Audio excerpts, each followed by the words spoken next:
Post অফিসে কর্মরত এক এজেন্টের অস্বাভাবিক মৃত্যুর ঘটনাকে ঘিরে চাঞ্চল্য ছড়ালো রানীগঞ্জের ৮৮ নম্বর ওয়ার্ডের ইস্ট কলেজপাড়া এলাকায়। ঘটনা প্রসঙ্গে জানা যায়, ওই ওয়ার্ডেরই বাসিন্দা বছর ৪২-এর গৌতম বাউরি পোস্ট অফিসে এজেন্ট হিসেবে কাজ করত, আর তার সাথেই কর্মসূত্রে স্থানীয় এক ব্যক্তির বাড়িতে কেয়ারটেকারের কাজও করতেন তিনি। সেই মতোই অন্যান্য দিনের মতো সে সেখানেই ছিল বলে জানা গিয়েছে, আর সেখানেই যে পোস্ট অফিসে টাকা পয়সা লেনদেন করত বলে জানিয়েছেন স্থানীয়রা। আর এই ঘটনাটি জানা যায় বৃহস্পতিবার দুপুর নাগাদ। এদিন তার স্ত্রী তার খোঁজ করতে গেলে ওই ব্যক্তিকে সিঁড়ির মধ্যে দড়ি দিয়ে ঝুলন্ত অবস্থায় সে ঝুলে রয়েছে বলে দেখতে পেয়েছেন তার স্ত্রী।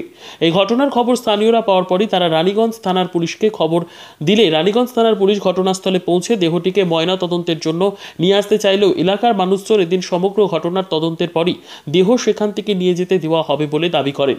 এদিকে এই ঘটনার প্রেক্ষিতে ব্যাপক উত্তেজনাময় পরিস্থিতির সৃষ্টি হয়েছে এলাকায়। স্থানীয় এলাকার বাসিন্দারা দাবি করেছেন এরূপভাবে কখনোই মৃত্যুর ঘটনা ঘটতে পারে না। তারা দাবি করেছেন কেউ বা কারা তাকে সেখানে টাঙিয়ে দিয়েছে। এই ঘটনায় সিসিটিভি ফুটেজ খতিয়ে দেখে সমগ্র ঘটনার পূর্ণাঙ্গ তদন্তের দাবি জানিয়েছেন মৃতের পরিবারের পরিজনেরা। পশ্চিম বর্ধমান থেকে কাজল মিত্রের রিপোর্ট, নিউজ সমাজিতৈষী। কাজ করতে করতে মানে কতদিন কাজ করছে এখানে? এইখানে নাই নাই করে 30 বছর। এখানে কিসের অফিস ছিল এটা? পোস্ট অফিস, লোকের টাকা পয়সা জমা করতে, মানে এলআইসির কাজ করতে নাকি?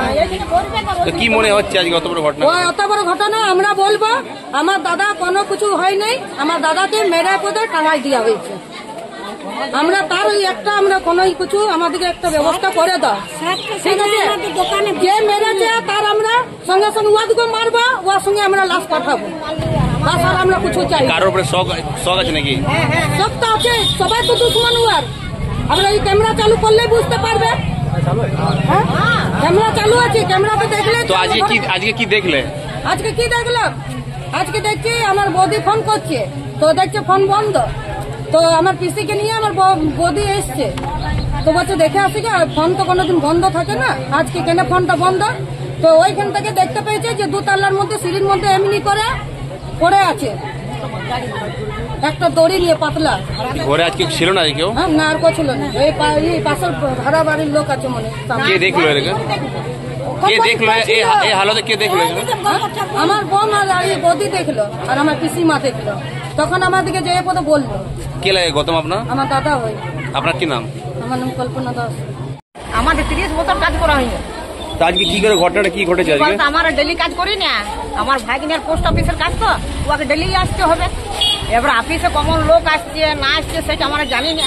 তো আজ আসে কি দেখলে? আজ আমি ওয়ার্ড বাড়ি হতে কাজ করে আসে পরে দেখছি না, তো এমনি ভিড় লেগে আছে। বলি কি হলে? বলছে তোমার ভাইগিনা মরে গেল। বলি কি নিয়ে নিচ্ছে? বলছে গলায় দড়ি নিয়ে নিয়েছে। বাস এইটাই। কি করতো ভাগনা? পোস্ট অফিসের কাজ করে। কি নাম? গৌতম। গৌতম কি বাউরি। আর বয়স কত? প্রায় বয়স কত হবে তো?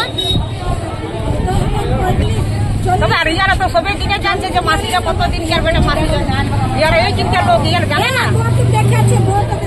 তখন কি দেখলে আপনারা? আমার এসে দেখছি না গৌতম ফাঁসিতে ঝুল। এইখানে আমার দেখছি অত ভিড়, তো বলি কি হলো কি হলো? বলছে তোমার গৌতম মারা গেল। বলি কি কারণে মারা গেল? তবে এবার অফিসে কত লোক আসছে, কত লোক এটা কি ভিতরে অফিস ছিল নাকি? এটা অফিস। কি অফিসের মধ্যে ফাঁসি না গাইছে? না না, অপরে দেখো নিয়ে গেছে, অপরে দেখো ওইটা কখনো লাগাবে না, অত তো কাজ সামালছে এখানে। তো কি মনে হচ্ছে? আমার মনে হচ্ছে লোকে মেরে দিয়েছে। কি মনে হচ্ছে আপনাকে? আমার মনে হচ্ছে লোকে মেরে দিয়েছে, ও মরে নাই। লোকে মেরে দিয়েছে। কি হয়েছে? ওর বউকে ফোন করেছি যখন এই ইয়েটা হয়তো ঢুকে গেল, তখন ফোন করেছিল ওর বউকে। গৌতমের বউ ফোন তো উঠা নাই। তারপরে দেখছে গৌতম নাই, গৌতমের বউ তখন দৌড়ে এসে তবে তো পাড়ার লোক জানতে পাইবে। তো বাড়িতে কি ছিল না? এই বাড়িতে এই দিকে কোন নাই, ওই দিকে দুটো ভাড়াদার আছে, তিনটে ভাড়াদার আছে।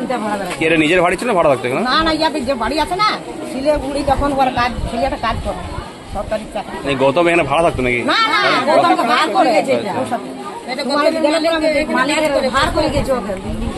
আমাদেরকে বলেছে দেখভাল করতে। এখানে থেকে ক্যামেরা লাগানো। গৌতম আপনার কি হয়? বাবা তোরা তো এখানে বলছিস, তা তোরা তো জানছিস।